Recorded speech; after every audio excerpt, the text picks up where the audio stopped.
प्रिय मित्रों, आप सभी स्वस्थ रहें, सुखी रहें और भगवान श्री हरि की कृपा सदैव ही आप सभी पर बनी रहे।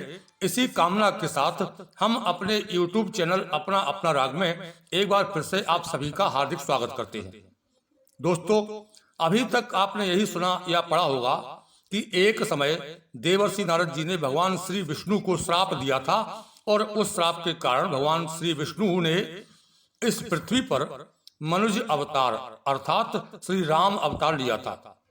और यह श्राप नारद जी ने उस समय दिया था जब विश्व मोहिनी स्वयंवर के समय पर भगवान श्री विष्णु ने नारद जी का मुख बंदर जैसा बना दिया था। अपनी माया से नारद जी का मुख बंदर जैसा बना दिया था। लेकिन आज मैं एक ऐसी कहानी बताऊंगा जिसमें एक बार भगवान श्री विष्णु जी ने अपने परम भक्त नारद जी को ही श्राप दे दिया था। तो यह सब जानने के लिए बने रहिए वीडियो के साथ अंत तक। दोस्तों, नारद मुनि के बारे में आप सभी ने खूब पढ़ा और सुना होगा। हमारे इतिहास में चाहे वह कोई रामायण हो या महाभारत हो, वेद हो या पुराण हो, सभी में देवर्षि नारद जी का वर्णन अवश्य ही मिलता है। यह ब्रह्मा जी के मानस पुत्र थे और भगवान श्री हरि के परम भक्त थे। इनके हाथों में बीड़ा और ओंठों पर सदा ही नारायण नारायण का नाम रहता है। यह इनकी खास पहचान है और इन्हें कहीं भी आने जाने में कोई रोक टोक नहीं है। यह कहीं भी जा सकते हैं, कहीं भी आ सकते हैं, चाहे वह देवलोक हो या दैत्यलोक, स्वर्गलोक हो या मृत्युलोक, सभी जगह यह हमेशा भ्रमण करते रहते हैं। और देव दैत्य सुर असुर ऋषि मुनि आदि सभी इनकी बात को माना करते थे, क्योंकि यह ब्रह्मज्ञानी जो थे। तो आइए अब चलते हैं सीधे उस प्रसंग की तरफ जिसमें श्री हरि विष्णु ने इन्हें एक बार श्राप दे दिया था। तो मित्रों, यह बात उस समय की है जब नारद जी का कोई गुरु नहीं हुआ था। नारद जी ने जब अपना कोई गुरु नहीं किया था तो भगवान विष्णु ने इनसे कहा कि नारद जी, आपने अपना अभी तक गुरु नहीं बनाया है, जबकि गुरु बनाना परम आवश्यक है, और आपने अभी तक अपना गुरु नहीं किया, सो आप किसी को अपना गुरु बनाइए। तब नारद जी ने कहा कि भगवान, आपके होते हुए मुझे किसी गुरु की क्या आवश्यकता है। फिर भी यदि आपकी ऐसी इच्छा है तो आप ही बताइए कि मैं किसको अपना गुरु बनाऊं। सो भगवान ने उनसे कहा कि हे नारद, तुम कल सुबह पृथ्वी लोक पर जाना और पृथ्वी लोक पर तुम्हें वहां सबसे पहले जो व्यक्ति मिल जाए उसी को अपना गुरु बना लेना। सबसे पहला व्यक्ति तुम्हें जो मिले उसी को अपना गुरु बना लेना। इस प्रकार से नारद जी को उस दिन सबसे पहला व्यक्ति एक मछुआरा मिला था। जी हाँ दोस्तों, नारद जी जब पृथ्वीलोक पर आए गुरु की खोज करने के लिए तो सबसे पहला व्यक्ति एक मछुआरा ही उन्हें मिला। सो नारद जी ने उसी के समक्ष उनको अपना गुरु बनाने की इच्छा व्यक्त कर दी। परंतु उस मछुआरे ने कहा कि हे मुनीश्वर, कहाँ आप और कहाँ मैं कैसे आपका गुरु बन सकता हूं, मैं इस लायक नहीं हूं।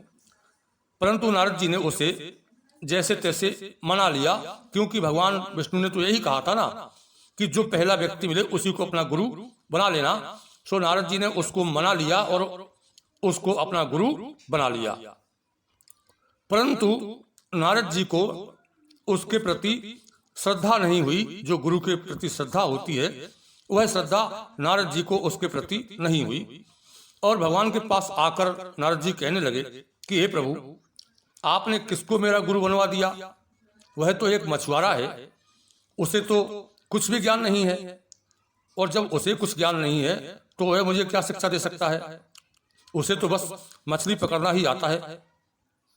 यह सुनकर भगवान कुछ क्रोधित हुए और कहने लगे कि हे नारद, गुरु के प्रति श्रद्धा होना परम आवश्यक है और तुमने अपने गुरु की निंदा की है, इसलिए मैं तुम्हें श्राप देता हूं कि तुम 84 लाख योनियों में भ्रमण करो। तुम्हें 84 लाख योनियों में भटकना पड़ेगा, घूमना पड़ेगा। तब नारद जी ने हाथ जोड़कर प्रार्थना की कि हे भगवान, मेरी भूल को क्षमा करिए और अब आप कोई ऐसा उपाय बताइए जिससे मुझे इस श्राप से मुक्ति मिल जाए, अर्थात मुझे 84 लाख योनियों में न घूमना पड़े। सो भगवान ने कहा कि तुम अपने गुरु के पास जाओ, वही आपको इसका उपाय बताएंगे। तो दोस्तों, नारद जी फिर से उसी गुरु के पास पहुंचे और उससे हाथ जोड़कर सारा किस्सा सुनाया।